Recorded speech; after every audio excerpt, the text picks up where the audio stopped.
boys and girls. Before we start our reading lesson, these are the 3 questions that you must answer once I've read the story. Question number 1 is, what did Mr. Gringling like to do on his day off?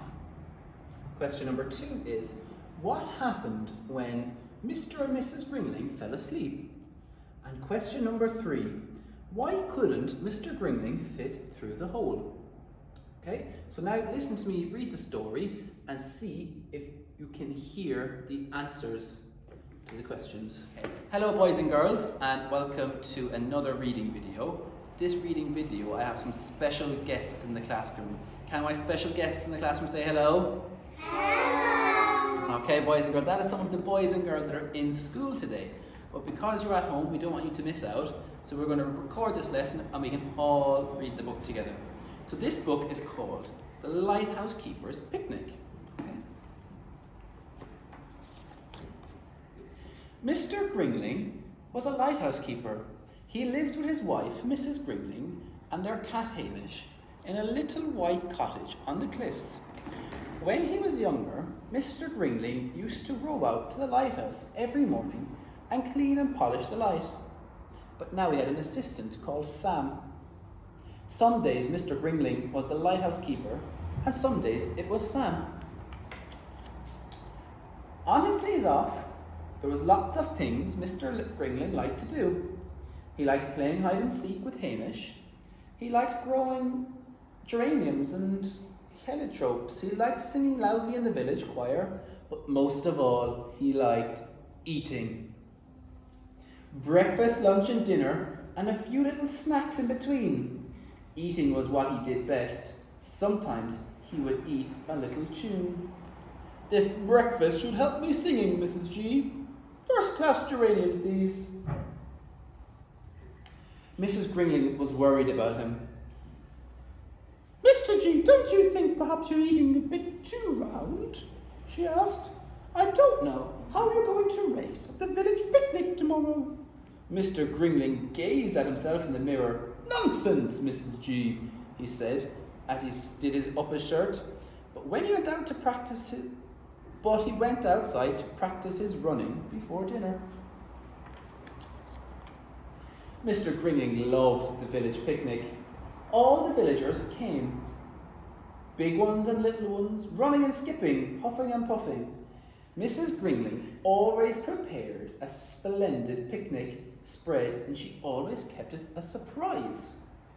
The day started badly for the Gringlings. They woke up at 9 o'clock instead of 8 o'clock. In the rush, Mr. Gringling tripped over Hamish, and Hamish hid behind the sofa. They were halfway across the bay before they remembered he was still at home, and halfway across again when they remembered they left the lunch basket.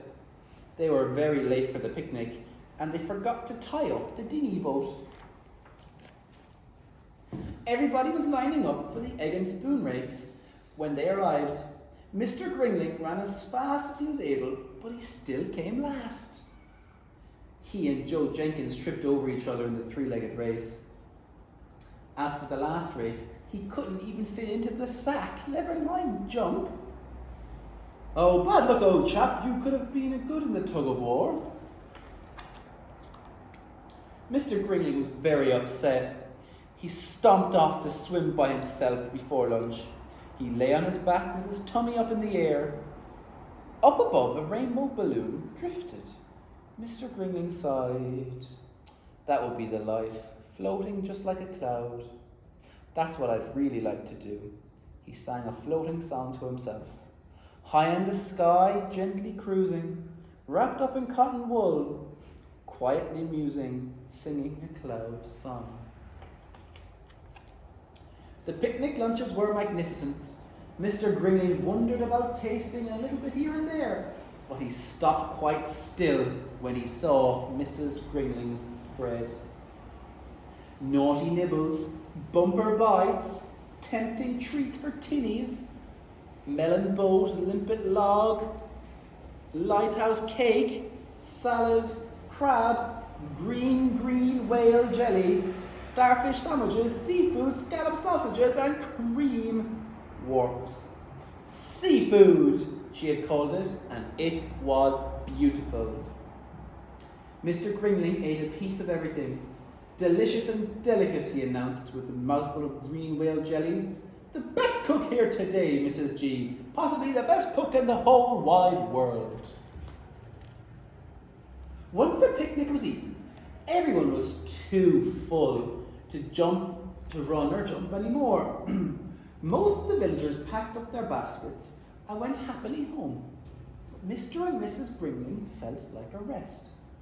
They lay in the sun with their heads under their hats, quietly snoring. Uh-oh, who were these?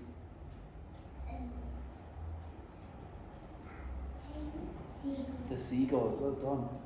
Yummy cake, Fred. Oh, try these naughty nibbles. They are scrumptious. Old fat cat eats well, Bert. Hey, buzz off, Bert. This is mine. Drat that cat, he spoilt our lunch. Don't you fat cat me. Gosh, the old fat cat can move. When they awoke, the sun was beginning to fade. The tide was coming in and the dinghy had floated away. Well, that's that, said Mrs. Gringling. We'll just have to walk home. Mr. Gringling groaned. Ugh. They set off around the rocks. In and out, up and down, they went over and under rocks after rock. Soon the sun had disappeared. The sun came closer. We must hurry, Mr. G, said Mrs. Gringling. The tide is racing in. But Mr. Gringling couldn't hurry. I can't climb any more, he puffed. And I certainly can't climb through that hole. I'll get stuck.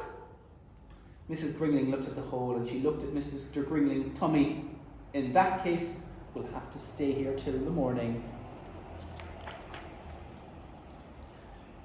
They found a flat rock and huddled together to keep warm. The moon came up, the water rose. Once they had splashed their feet a little before, it was all once.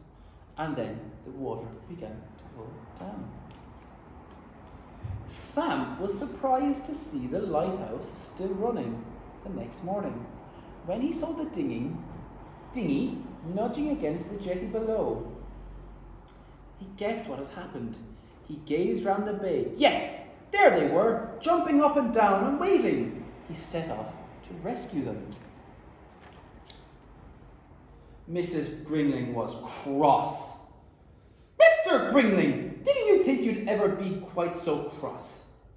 Mr. Gringling, she glared, that was the coldest, most frightening night I've ever had, and all because you're so fat. Mr. Gringling sighed. Oh, you're quite right, Mrs. G. I am too fat. What shall I do? Well, said Mrs. Gringling, the cakes will have to go, and the chocolates and the crisps and the sweets. Mr. Gringling was horrified. They were all his favourite food.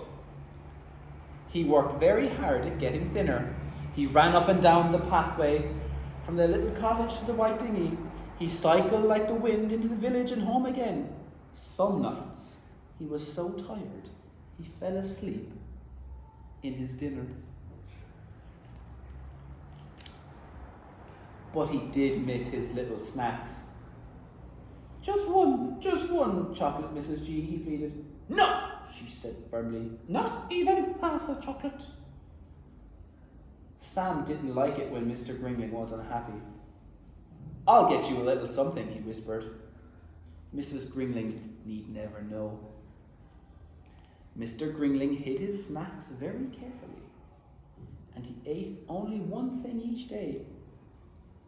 But when Mrs. Gringling told him to climb up on the weighing scales, he was as heavy as ever. I don't understand, said Mrs. Gringling. You've been so good, no chocolates or biscuits or cake. Mr. Gringling gazed at the ceiling. For the next few days, Mrs. Gringling watched Mr. Gringling very closely. She spied from behind the door, and when he crept into the living room, Got you, Mr. Gringling! She pounced as his hand reached in the vase.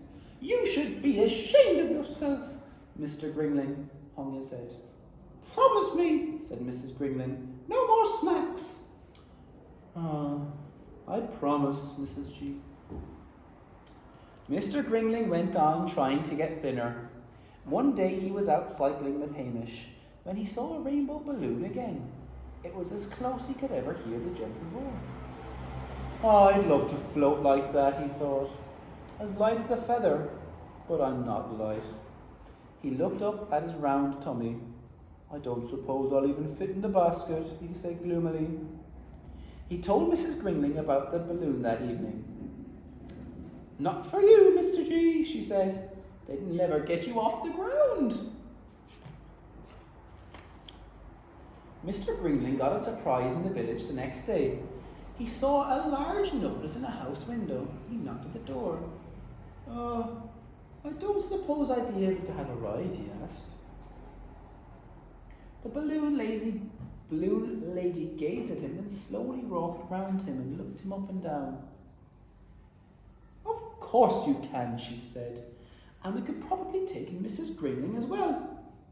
Mr. Gringling smiled, a great beaming smile. So that's how the Gringlings went floating one fine afternoon. Hamish and Sam waved them goodbye. Up over the lighthouse they went across the bay, past the rock where they'd spent that cold night. Over the sea the whales divided and played, over the cliffs where the seagulls nested. And then the land was below, houses and barns, cows, sheep and horses. Mr. Gringling smiled at Mrs. Gringling. This is the best thing I've ever done, he said. It's even better than eating. High in the sky, gently cruising, wrapped in cotton wool, quietly musing, singing a cloud song. The boys and girls, would like to say goodbye to everyone in the video. Say goodbye. Boys and girls, I hope you enjoyed that video and the little message from my helpers today. So again, the questions you must answer are: what did Mr. Gringling like to do on his day off? Question 2, what happened when Mr. Gringling and Mrs. Gringling fell asleep? And finally, question number 3, why couldn't Mr. Gringling fit through the hole?